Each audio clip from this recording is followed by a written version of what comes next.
일토소명 이야기 묵상, 사람을 살려야 한다. 모은 영상입니다.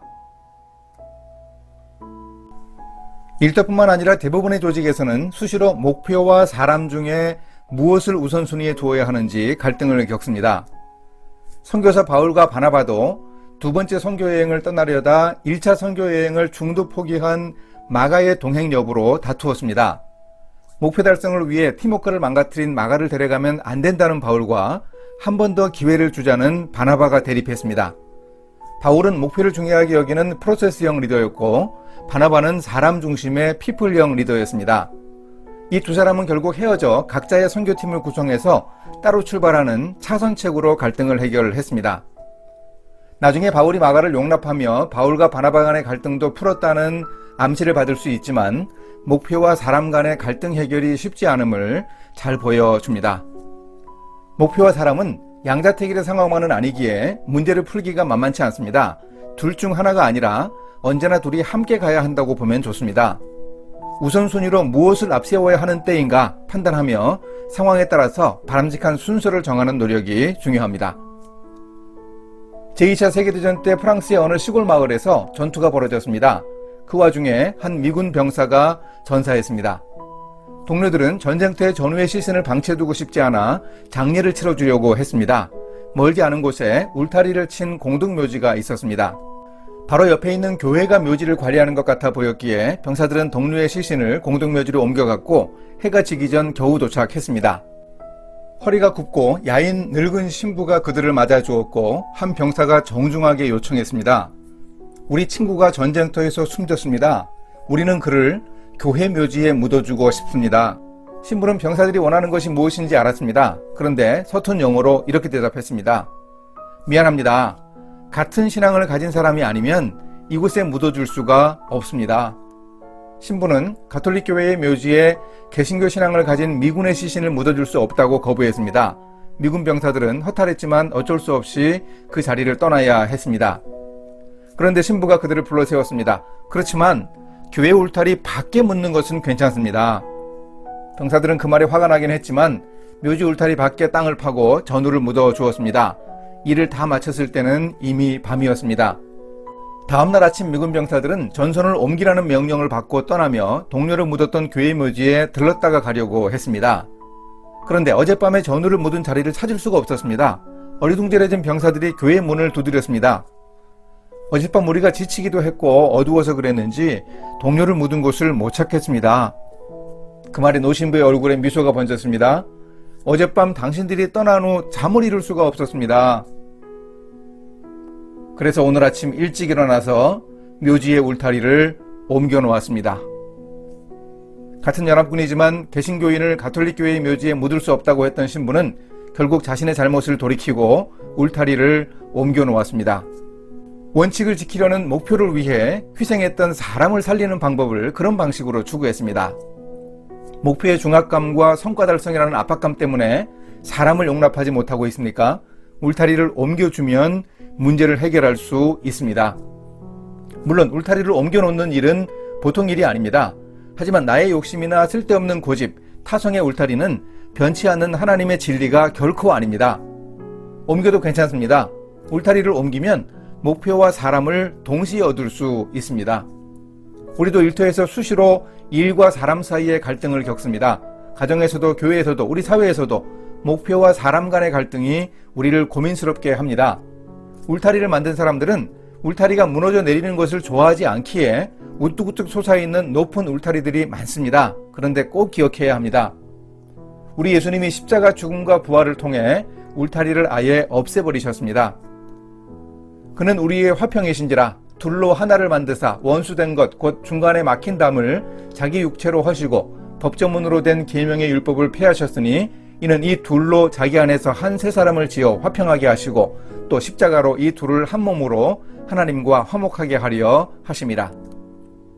목표만이 아니라 사람도 함께 세우기 위해 우리 크리스천 직업인들이 울타리를 옮기는 노력을 시도해야 합니다. 함께 기도하시겠습니다. 사람을 사랑하시는 하나님, 사람이 중요하지만 목표와 성과라는 가치에 휘둘리는 삶을 살고 있습니다. 그러나 탐욕이나 쓸데없는 고집, 타성의 울타리는 변치 않는 하나님의 진리가 결코 아니니 그런 울타리를 뽑아 옮길 수 있게 도와주소서. 그래서 목표와 사람을 동시에 얻을 수 있게 인도하소서. 예수님의 이름으로 기도합니다. 아멘. 1815년 어느 봄날 스코틀랜드의 한 강가에서 죽음을 결심한 여인이 있었습니다. 그녀는 18살로 젊다 못해 어리지만 자식도 둘이나 있는 제인 데스텔이었습니다. 모든 죽음이 그렇지만 이 여인이 죽음을 결심한 이유 또한 없지 않았습니다.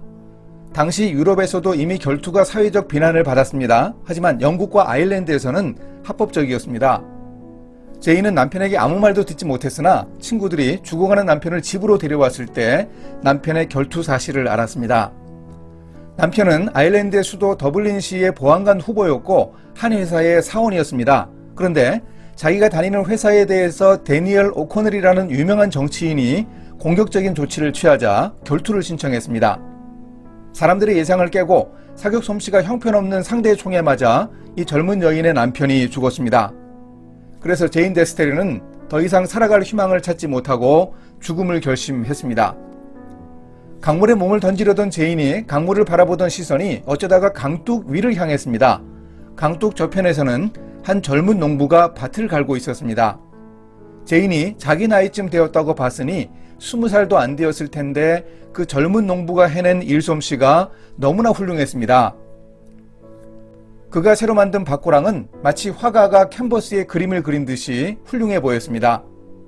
제인은 죽을 결심을 한 자기의 처지도 잊어버린 채 그 젊은 농부가 일하는 모습에 매료되어 한참을 쳐다보고 있었습니다. 그리고 서서히 농부의 일솜씨에 대한 감탄과 경의가 자책으로 바뀌었습니다. 여인은 도대체 자신이 지금 무엇을 하려고 했는지 스스로 책망했습니다. 아버지도 없는 어린 두 아이가 엄마만 의존하고 있는데 어떻게 나는 나 자신 속에만 파묻혀 있을 수 있는가? 그런 생각이 들자 여인은 기운을 냈습니다. 그리고 집이 있는 더블린으로 돌아가서 인생을 다시 시작했습니다. 이 여인은 죽음의 문턱에서 가까스로 벗어난 지 몇 주 후에 기독교 신앙을 가지게 되었습니다. 그리고 존 기니스라는 남자와 재혼했습니다. 존 기니스는 아일랜드 더블린에서 젊은이들이 술독에 빠져 알코올 중독이 되는 것을 막기 위해 기니스 맥주를 만든 아더 기니스의 막내 아들이었습니다. 그리고 존 기니스는 소명이라는 책을 쓴 기독교 변증가요 유명한 작가인 오스 기니스의 고조 할아버지입니다. 스코틀랜드에 가서 자살하려고 했던 여인 제인이 오스 기니스의 고조 할머니입니다. 결국 그 비극적인 결투로 인해 오스 기니스의 가족이 탄생하게 되었습니다. 만약 스코틀랜드에 그 젊은 농부가 없었다면 결투하다 죽은 남편을 따라 아내가 죽고 아이들은 고아가 되었을 겁니다. 그랬다면 오스 기니스는 아예 태어나지도 못했습니다. 결국 제인이라는 여인이 특별한 솜씨로 자기 일에 몰입하던 젊은 농부를 보고 마음을 돌이켰기에 오스 기니스라는 사람이 태어날 수 있었습니다. 그런데 사실 그 스코틀랜드의 농부에 대해서는 알려진 게 거의 없습니다.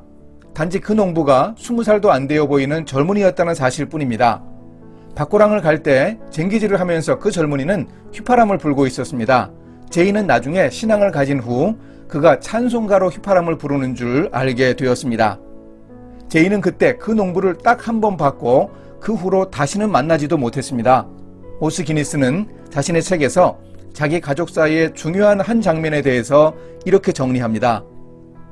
소명이 삶을 변혁시켜 일상적이고 비천한 일에도 평범함에 광채를 부여한다. 그 농부는 그저 그날 평소처럼 자기의 일을 했습니다. 평소에 그 젊은 농부는 누가 지켜보지 않아도 주님께 하듯이 일했습니다. 그가 일한 그 장면이 한 딱한 여인을 죽음의 구렁텅이에서 구했고 결국 얼마나 많은 사람의 삶에 영향을 미쳤는지 이 땅에 살 때는 미처 알아차리지 못했을 겁니다. 그러나 그 농부는 하늘의 축복을 주님께 받지 않았을까요? 사도 바울이 골로새서에서 알려줍니다. 무슨 일을 하든지 마음을 다하여 주께 하듯 하고 사람에게 하듯 하지 말라. 이는 기업의 상을 주께 받을 줄 아나니 너희는 주 그리스도를 섬기느니라. 함께 기도하십니다. 우연처럼 보이는 일도 주관하시는 하나님, 우리의 일상 속에서 뜻밖의 발견으로 깨우쳐 주심을 감사합니다. 한 여인을 죽음의 자리에서 살린 젊은 농부의 멋진 쟁기질을 봤습니다. 오늘 제가 하는 일이 사람을 살릴 수 있기를 원합니다. 주님이 주시는 천국의 상급을 기대하며 하나님의 나라에 유익이 되는 일을 할 수 있도록 인도해 주소서. 예수님의 이름으로 기도합니다. 아멘.